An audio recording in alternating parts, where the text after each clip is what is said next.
Бәрін қатырғанда енді жерді сатпақсың ба? Мұнай, уран, тағы басқадан түскен пайдадан қазаққа тиесілі бөлік қайда?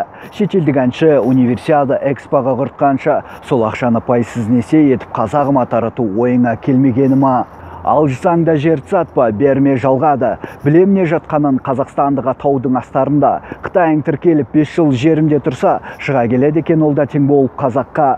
Алаңға шығып өз ойымды айтам дегендерді қорқытпақшы Сирия мен Украина оқиғасымен, олардың президенті соғысты халқымен, сонда бізді қорқытпақсың әскерді айдап салумен, белсенділерді атуымен. Жаңаөзенді басты. Қазір 2011 емес, 2018 оянды қазақтың жартысы.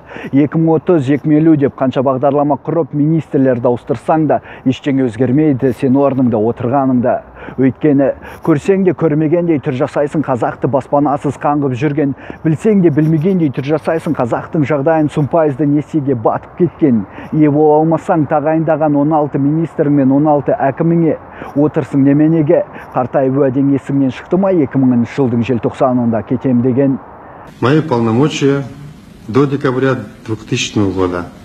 Почему все думают, что я всю жизнь хочу оставаться и, так сказать, в таком ритме работать?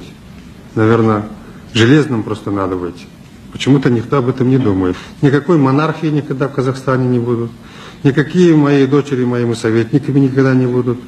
И никакой наследственности в Казахстане не будет. Жетеренде көтеріл қазақ, ұйқыға кеткен ұлт жоғалады. Немесе ұйқыдан тұрғанда ерлер құлға, әйелдер күнге айналады.